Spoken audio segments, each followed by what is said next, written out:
lấy lúc lấy đi nó lấy đi những gì đâu ở đâu cho không từ thằng này đứa nhà đi noi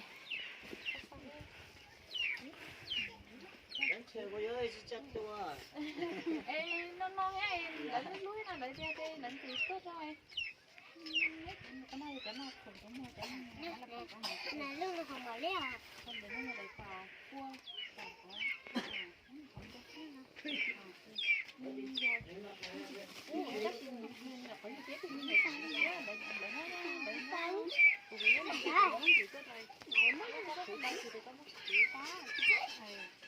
có cả nó đấu phút một cái nó cái gì sao ấy cái gì nó thao sâu người ta thao lên kìa nó còn nó sao nữa ta nó ra cái mũi luôn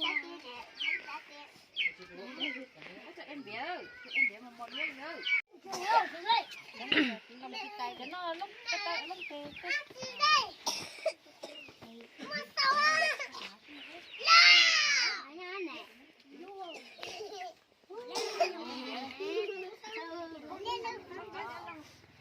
cho nó tên nó bút ta mất rồi nó cái nhẹ mất rồi cái nhẹ chết không tao cho nó cho thì không có cái chỗ thế tụi nó có cho tụi em bé mấy ai hỏng nè nó có tụi mấy ăn mà mấy hỏng nè nó không phải đến đâu rồi mẹ có chưa ta có chưa em à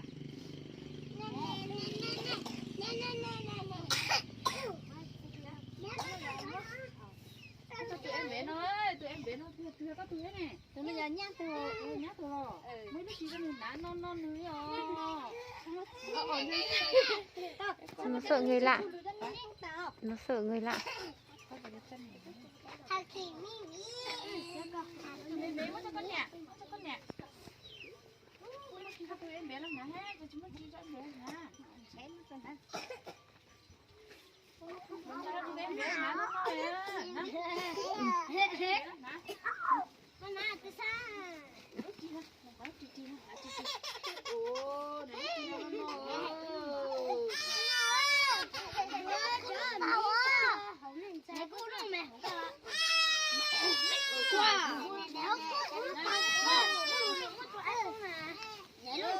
để luôn chỉ cả tụi tu cái sẽ quét cho tị khắc rồi để nó để vì sao nữa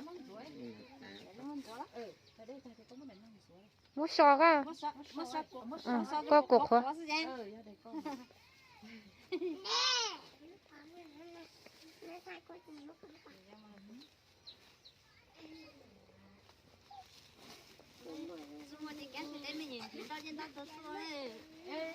có tiền cái chúng nó có nhập chúng nó liếc này lấy cho phúc bé lấy tê lấy mua đi cho mình chúng nó phải lấy sử dụng đi nữa à cả bữa đó lúc sau đi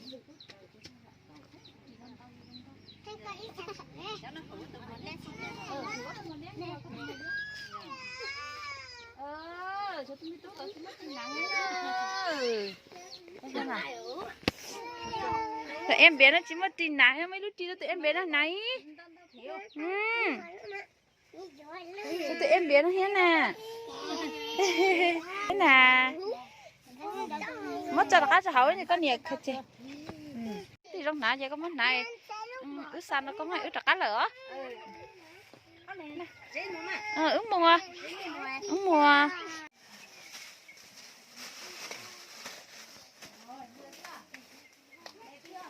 nào bạn nào có rồi đứng ra sau nào bạn nào chưa có đứng ra trước nào chưa có dây ở đây thế này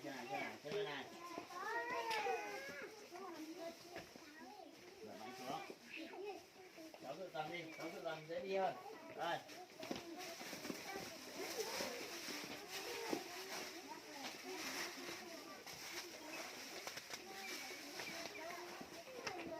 nào thế này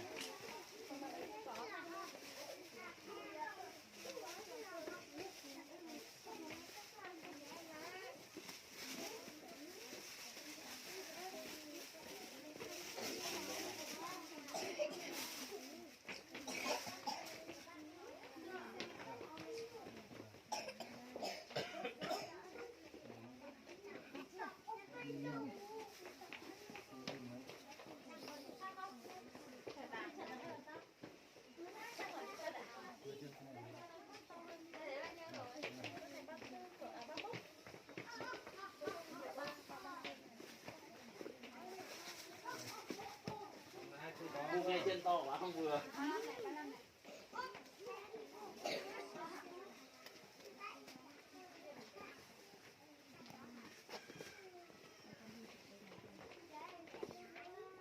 Thanh niên là chân dày thế này cơ mà.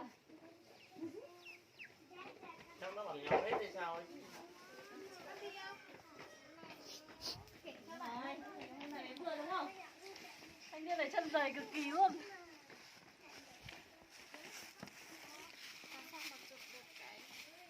Có cả cái biển mà. Nào, thế là hàng lại như lúc nãy nào?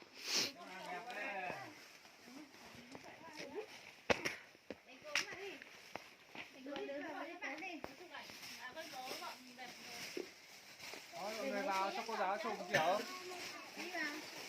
Đây. Các anh chị đứng ở đấy. Đâu chứ. Ngồi có bậc đây.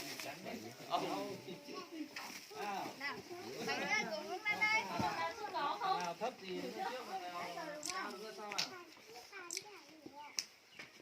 Đánh mẹ nào. B6 như này. Cháu mày. Đúng rồi đây. Các bạn bé đứng ra đây nào. Đây chụp này. Các bạn bé đứng.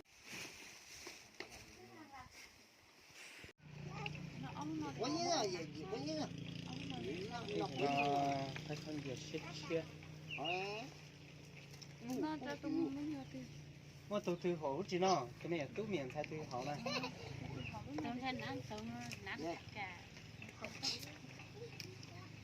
Ở mất đâu tụi em nhiều con hả? Thực cứ đi tập nhiều đi. Tôi nó mà lúc nó cho tôi. Nó tới chị chào ra, lúc có sai này chị chào cho em nhiều à. Tôi nó có túi ra. Tôi nó nhảy ra con mày. Nó tôi có tôi cần đánh thôi là. Lúc nó này lúc nó cho từ từ. Cho tôi nó cả. Lúc bây giờ mà cái đứa cho chị chia tôi hết, cho tân đấu mà ăn đâu cơ. Ô lúc chỉ có nó có thể mất đâu tụi mình nhận thay, lúc này con này. Tôi nó bây giờ á. Tôi có thôi á, tôi có tôi. Tôi nói tôi nè, tôi bệnh hết. Ôi yêu tao chơi thì một nãy chơi tao cũng chơi xe. Nên thái. Một nãy không nhận chơi tôi. Tao có đi con, tao nó lót rồi. Tôi nó nè, tôi nó dẫn nè, cái này tôi nó màu, cái này lúc nó. Tôi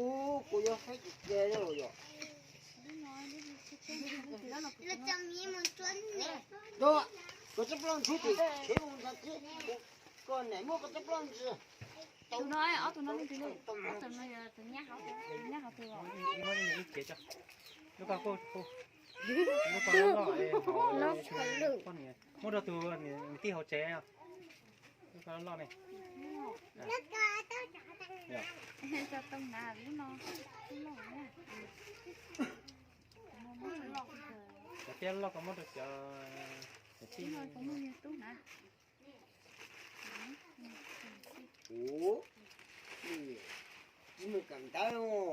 Tập phải chia được muốn đá tôi biết sai không? Tập con gì với lúc chia? Hả? Tập cho lúc chia à?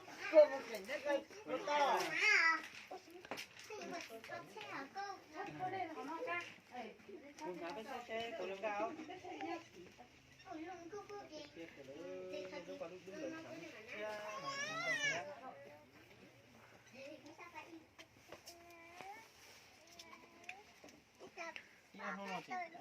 Tao cả.